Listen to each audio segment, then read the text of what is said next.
What's going on, YouTube?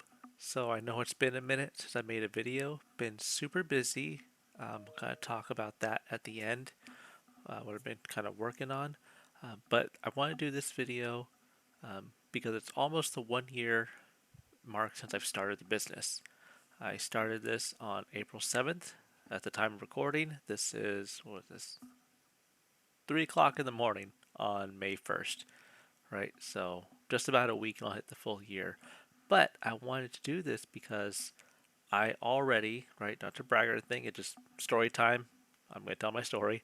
I've blown past $500,000 in sales.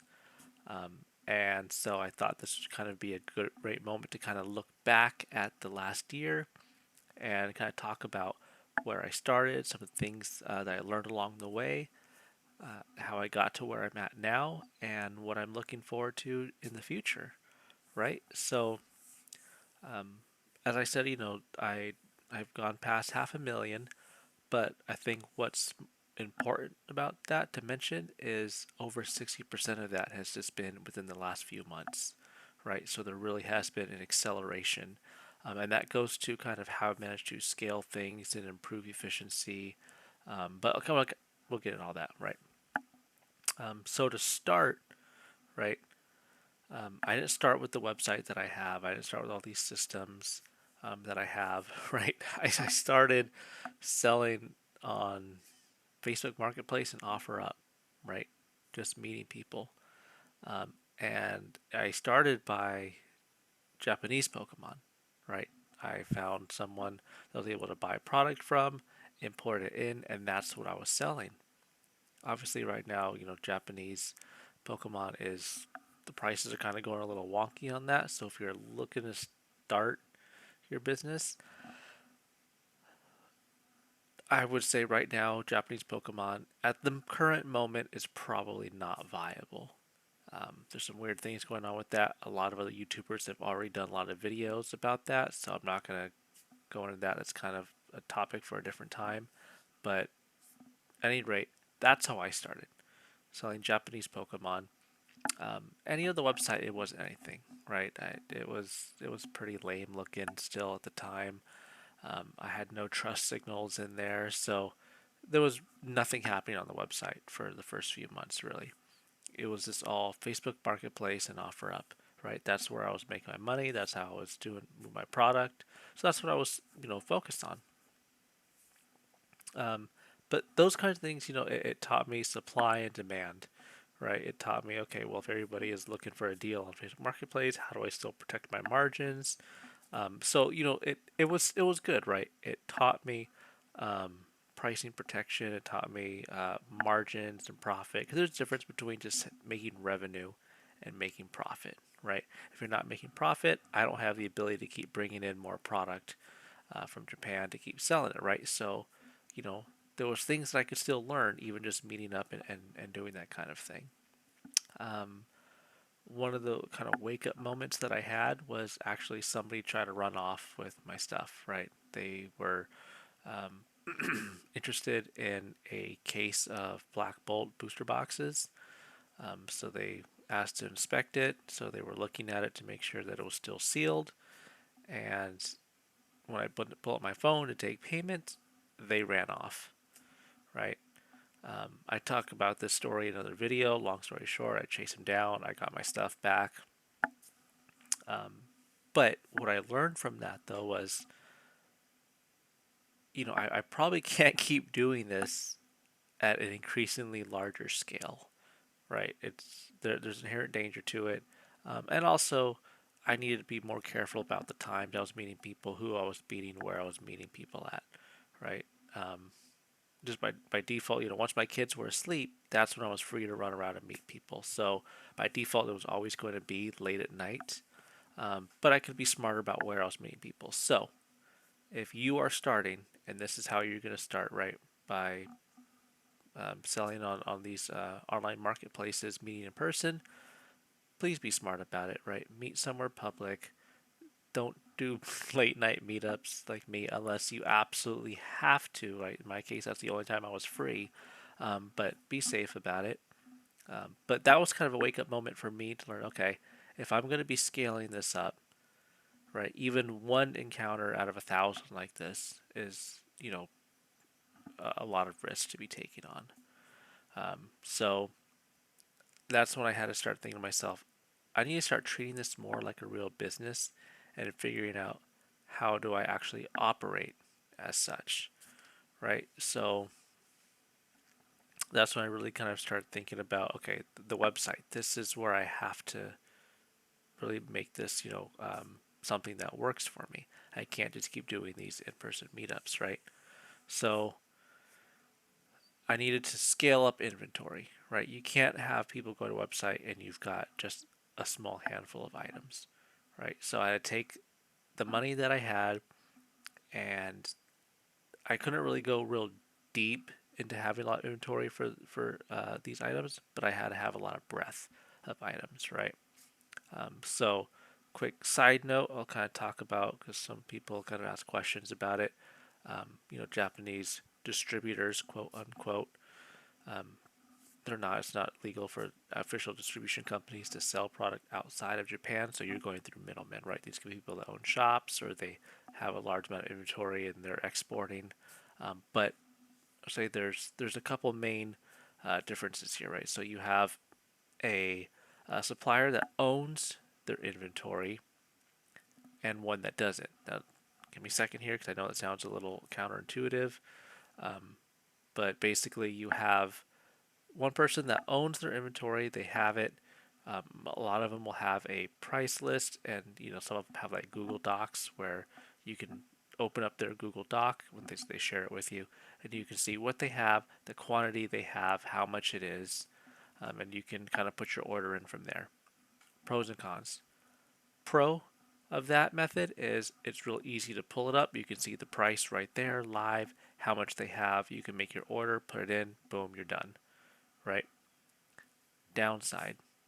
Say you want 20 boxes of whatever, right? And they only got 15 left. Well, that sucks, right? 15 is the max you're going to be able to get. And if they don't have what you're looking for, well, again, what they have is what they have. And there's no negotiation with that, right? Here's the price, right? You're dealing with a system. Most of these guys, it's not, you think you're dealing with one person and you're really not. You're dealing with the whole system, right? So the person you're talking to is just the one that's answering the Facebook message requests or the Instagram messenger, right? So, and then there's a whole group of people that are going out sourcing product, a whole other group of people that are fulfilling product. So you're really interacting with the entire system, right? The other side of the coin, the aggregator, they don't own the inventory, right? So that may sound a little weird at first, but there's some advantages to that. Let's go back to the example. I want 20 boxes of box A, and this supplier only has 15, but I really need 20. Well, in the case of the aggregator, because they don't own it, they say, well, here's the price. What do you want? I want 20 boxes of this. Okay. And they go out and they source that and get it. Okay. So it's not necessarily what do they have, and that's my upper limit the way the other distributor or supplier is, right? I tell this aggregator, this is the order that I want to build. They go out and build it. Now, con, it can take a little longer because they have to go out upstream to their sources and start pulling this product in, right? So it's not always the fastest at getting your product to you versus the system in which the product's already there, you put your order in, boom, it starts flowing through the system immediately, right? And before I don't want to get too off tangent on this, so I don't want to answer that because people have asked, but have both, right? Have both. So, anyways, by leveraging the suppliers that I had, I was able to build out the inventory that I had and really start focusing on the website, right? How do I make it something that people want to come to, can navigate easily, find what they're looking for, and trust to buy it, right? So that's where all the meetups came into play, right? So I remember when I had mentioned people are always looking for a deal. Okay, well, that's fine. Maybe just price a little higher. They want that product. They hit you up and they ask, oh, will you take, $10 off or whatever? And you've already kind of worked that in. Say, well, you know what? Yeah, sure. But can you put a review on the website, right? And I can take $10 off, not a problem. This helps me build those initial reviews up, right? Having customer testimonies that helped kind of put some trust signals on the website in the beginning for people who showed up and say, oh, okay, well, you know what? There's already people that bought from them and they're sharing their experience. So, sure, I'll go ahead and buy something now. So that helped, right? As I needed to scale up, I moved beyond just Japanese, right? I was able to take the profit I was making from Japanese and move that to start buying English Pokemon. So now I could have a little bit of English along with my Japanese. Um, and I kind of scaled up from there. Obviously, there were growing pains with that, right? Like, oh no, I don't have a box that really fits this kind of order well. So, I have to use this box is too small. This box is way too big, but that's the one that I have to use to fit what they bought. So I'm kind of taking a haircut here on my shipping costs. So maybe I need to go out and buy some different size boxes, right? And you start figuring, okay, well, this one I bought, but this is kind of trash. Hardly ever use it. This one's more efficient, right? So you start kind of figuring out those growing pains as you go. Started buying from Uline, right? So you have to buy, usually like a bundle of 25 of a given size. But as I scaled up, the cheaper costs made that more feasible, right? And then I started figuring out what are the best sizes to use, and my shipping became a lot more efficient.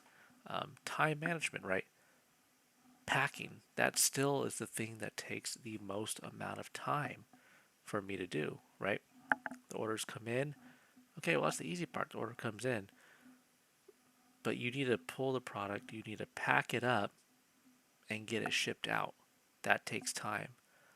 I'm a lot faster now than I used to be. Thank God. I was really slow before, but I've kind of gotten in the groove after doing it so many times. But that was the growing pain. And then sourcing, right? As sales numbers grew, my sourcing had to evolve with that. Right now, luckily, like I said, I had started on Facebook Marketplace and OfferUp, selling stuff and whatnot. And then I moved into English, so I was picking English collections up from people. And so I met a lot of people, and I was able to utilize these relationships that I had built up to help me be able to source product, and have people that I could get things from. And oh, they know so and so, and this that, right. Rest is history, as they say. But this really helped. These personal contacts and relationships that I had built really helped me kind of scale things up. Once I started being able to kind of scale up not just the amount of a given product that I could have, but the amount of products that I carried, and the reviews kind of reached a number where people started coming in and saying, okay, this looks legit. That's when the website started moving, right? A lot of people think that, oh, if I just run ads, I'll generate sales, right? But ads only scale what's already working. They don't make a business that doesn't work suddenly work, right? So in the beginning, I wasted a lot of money on ads, right? So I was paying for traffic for people to show up, click the link, go to the website, and be like, well, you don't really have what I'm looking for, or it doesn't look legit. I don't know about buying from here. Or, your shipping profile is messed up. Why is it costing me this so much to ship, right? So I waste a lot of money on that.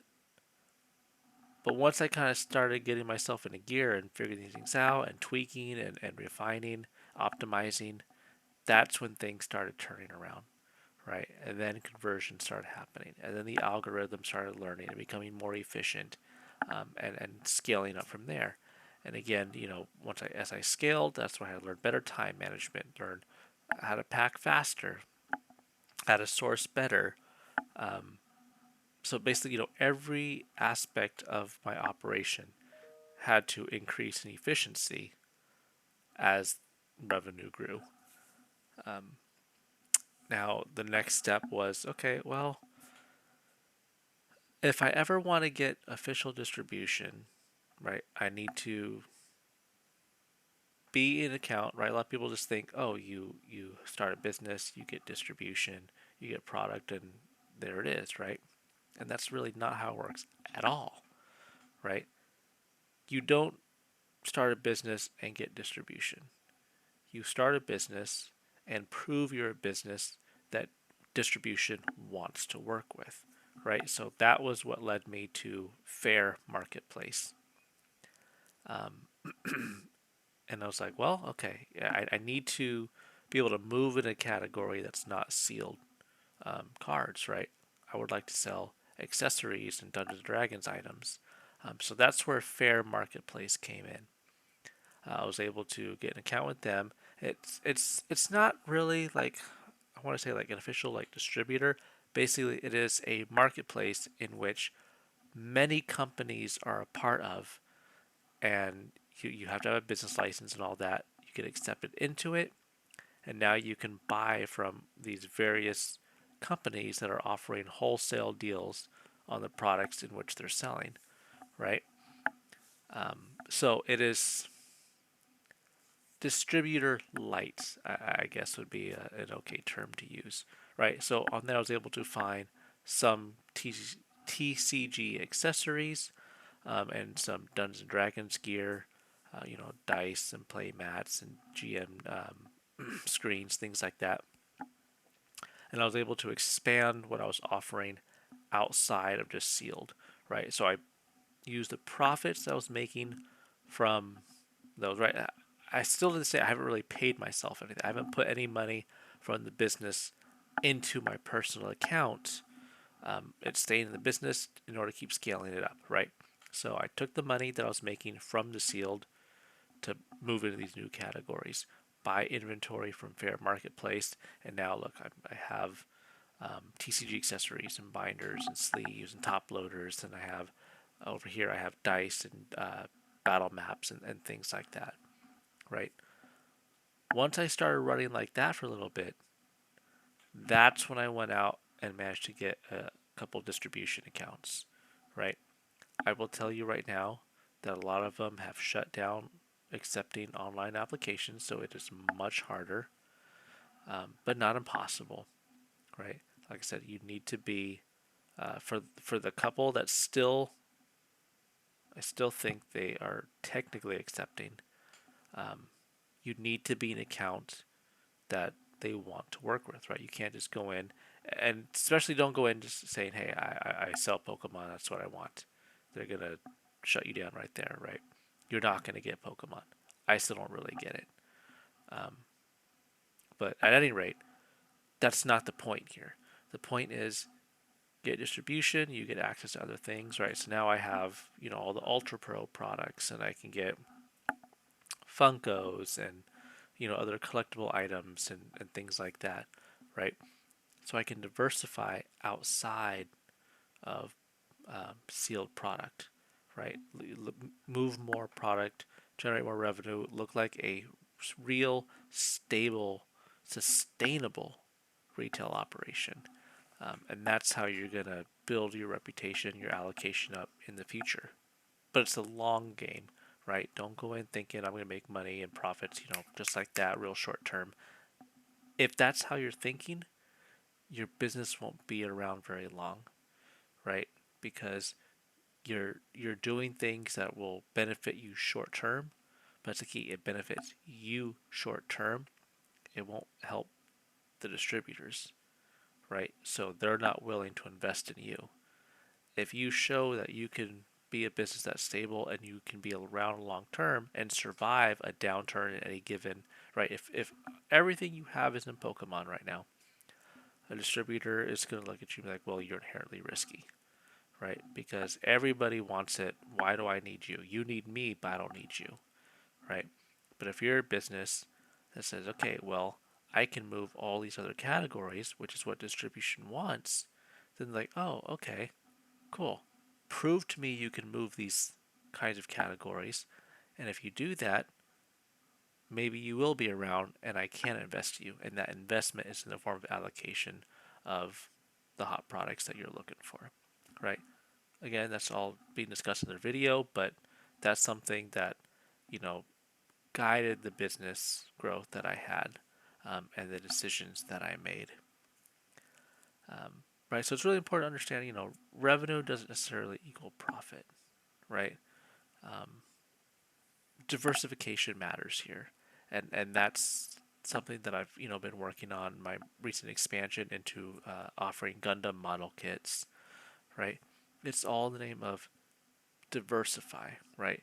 Be a more stable business. So if this pillar of your business is a little slow, well, that's okay because it's being propped up by these other pillars over here. So sales have been, really good as I've, just continued to scale, scale, scale. And I'm still learning a lot, right? It's not like, oh, I've solved all these problems and it's done and I can just sit back now and just let it be on autopilot, right? No, there's still new categories I'm moving into, which requires new ads and finding out how to test these new audiences, and move into new categories and whatnot. And some may work out, and some, don't, right? But that's just business. Can't be afraid to take losses. I've taken losses, right? Early on in the business, I had only done, maybe we're talking like in the tens of thousands of sales, and I got hit with a chargeback, right, for like $1,500, right? That was a lot at the time. Well, I mean, it would still be a lot to me now, right? But at the time, it was like, whoa, like this is really gonna hurt. So it was another thing that I had to learn was as you grow larger, you're gonna be targeted more by all these fraudsters, right? So maybe I'll do a separate video about how to, kind of look out for these kinds of things. I have to think about that one because the more I talk about it, that would make it probably easier for them too to kind of see what you're looking for. But at any rate, as you grow and as you scale, your store will become targeted by increasingly higher amounts of fraud, right? And not just individuals, but entire fraud rings that kind of, I guess, do this to make their bones. Um, just defrauding people, right? Getting your product, doing chargebacks, so they don't pay for it, they get it free, and then they're selling it, making their money, moving on to the next card or whatever it is. But yeah, so that was something that I had to learn, right? These fraud rings hitting me, and figuring out, okay, well, how do I start screening better? How do because you're never gonna entirely eliminate fraud, right, and chargebacks, right? That's just impossible. You're not gonna do it. But what you can do is greatly reduce the amount that you're being affected because you're seeing the signs, you're noticing the patterns, and there were some times where I'd have an order come in, and I would tell myself, "Oh man, that's a really big order. It's medium risk. Like I don't know, like, but I really kind of want this order. Like, it's a lot of money here." And sometimes it was fine, and sometimes I got burned. Now I'm at a point where I don't need to chase like all the big numbers, right? So my risk tolerance has decreased, if that makes sense. I can have an order come in and it could be a big order. Like I canceled one earlier. It had some minor red flags in it that made me feel uneasy, and I just said, hey, I'm sorry, I can't ship this order. There's some things that aren't checking out. Can't do it, right? It was a $1,400 order. Would I have loved to have made $1,400? You bet. But I wasn't willing to risk that amount, on account of some of the signals that I was seeing there. So that was another thing that I had to learn, right? Had to learn proper screening, learning about the fraud signals, and patterns and things to be on the lookout for, and understanding my own risk tolerance, right? And you're going to do the same thing, right? What is your tolerance, the amount of risk you're going to take to, increase your revenue, but then deal with more chargebacks. So that was one of the things, right? So where am I at now, right? It's 1 year in, things are going well, but by no means is it, like, oh, okay, cool, autopilot, run. I still need to increase the efficiency of a lot of my operations, because, as you know, there's only 24 hours in a day, and I still have my regular job. I still got to sleep, still got kids and a family and a wife, and I have to do that too. That also has to fit in the 24-hour day. Sometimes I don't always juggle things very well, so that's something I still have to work on, right? But kind of the point that I'm now is the bottleneck that I'm hitting right now, and I need to figure out a really good, efficient way to do it, is how do I scale my ability to scan and list single cards, and sort them, right? Because right now my sorting method is essentially they go into a binder and someone buys a card and flip through this binder until I find it to pull it out and pack it up and ship it out, right? It's fine if I have a small number of cards. As I increase the amount of cards that I carry and want to carry, um, I need to become more efficient in how I'm going to get them scanned in, identified, listed on the website, and sorted so I can find and pick them quickly. Right. So that's one of the things that's kind of holding me back right now from doing a lot of singles, is because I have not really optimized that side of the process yet. Singles is a very different game than sealed. So I'm still learning the best ways to increase the efficiency of those operations, to make that something that I can scale up. Because if I were to scale it right now, I'd be very inefficient with the limited time that I do have. So that's something that I gotta work on. And then the next thing that I'm looking at, and again, it's why I said I hadn't made a video in a while, is I'm exploring the possibility, of moving the operations and actually opening a brick and mortar store. So that's kind of exciting. I'm excited for it if it ends up happening.